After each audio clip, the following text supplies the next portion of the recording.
রাধে রাধে সকল ভক্তবৃন্দের শ্রীচরণে আমি বৈষ্ণবচরণ দাস আপনাদের চরণের সেবার্থে আবারও দর্শন করাতে নিয়ে আসলাম নারদকুণ্ডে। এই সেই নারদ বন, যেই বনে নারদজি তপস্যা করেছিলেন। এই বনের মধ্যে কিন্তু আরেকটা কুণ্ড রয়েছে, যেটাকে নারদকুণ্ড বলে। সেই নারদকুণ্ডে স্নান করে নারদজি গোপীরূপ ধারণ করেছিলেন। আর এখানে প্রহ্লাদের মাকে হরিকথা শ্রবণ করিয়েছিলেন এবং ধ্রুব মহারাজকে এই স্থানে দীক্ষাদান করেছিলেন। খুবই মাহাত্ম্যপূর্ণ স্থানটি বন্ধুরা। তো আমরা চলুন তাহলে সেই বন, নারদ বন, নারদজির তপস্থলী দর্শন করি। আজ দেখুন আমার পিছনে অপূর্ব বন, আর দূরস্থ এই মন্দিরটিতে যাব আমরা। তো এই মন্দিরে গিয়ে আমরা নারদজিকে প্রণামাদি করব, সেই কুণ্ডের জল আচমন করব, সাথে সাথে আপনাদেরকেও দর্শন করাবো, যাতে করে আপনারা ওইখান থেকে বসে মানুষ চিন্তনের মাধ্যমে যাতে করে আপনারা এই কুণ্ডে দর্শনে তৃপ্তি পান।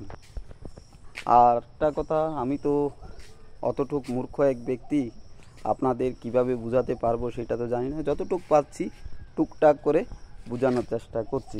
তো আমার এই ভিডিওর মাধ্যমে থাকবেন। ঠিক আছে। রাধে রাধে। চলুন তাহলে নারদকুণ্ড দর্শন করে আসি। রাধে রাধে। এই সেই নারদ বন, যেই বনের এখনো সেই বৃক্ষদ্বয় যেন আমাদেরকে স্মরণ করিয়ে দেয়। এটি নারদ বন।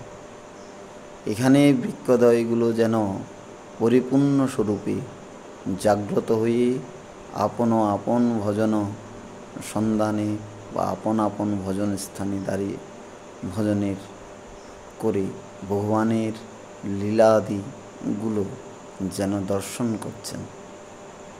আমরা হয়তো মানব জন্ম পেয়েও যা দর্শনের সৌভাগ্য লাভ করতে পারি। বৃক্ষদ্বয়ের কথা বলতে গিয়ে এই নারদ বনে আসলে বোঝা যায় এখানের বৃক্ষদ্বয়গুলো কীভাবে ভগবানের সেবায় পরায়ণ ছিলেন। ভগবান এখানে আসবেন, সেই বৃক্ষের তলে বসে একটু ছায়ায় বসে মনটাকে জুড়াবেন। অভিসারে বসে রাধারানীর সহিত আলাপ আলাপন করবেন। এই বৃক্ষদ্বয়গুলো দেখলে সেটা অনুভূতি হয়ে যায়। হাজারো বছর ধরে এই বৃক্ষদ্বয়গুলো এখনো সাক্ষী দিয়ে যাচ্ছে। এটি নারদ বন, এটি নারদ কুণ্ড। এই বৃক্ষদ্বয়গুলো প্রতিটি কুণ্ডের পারে অবস্থিত। আমরা মানব জন্ম পেয়ে যা করতে, যা দেখতে সৌভাগ্য হয়নি, সেই ব্রজের এক একটি বৃক্ষ যেন সেই সার্থকতা পরিপূর্ণ করেছেন ভক্তগণ। এ হচ্ছে নারদ কুণ্ড। এখানে আরও একটি উল্লেখিত বৃক্ষ আছেন, যে বৃক্ষ নাম হচ্ছে অশ্বত্থ। আপনারা কি কেউ জানেন কি অশ্বত্থ বৃক্ষে ফুল হয়? এই যে বৃক্ষটা দেখছেন, সেই বৃক্ষের মধ্যে 4 প্রকারের ফুল হয় এই অশ্বত্থ বৃক্ষে। এটি নারদকুণ্ডের পাড়েই অবস্থিত।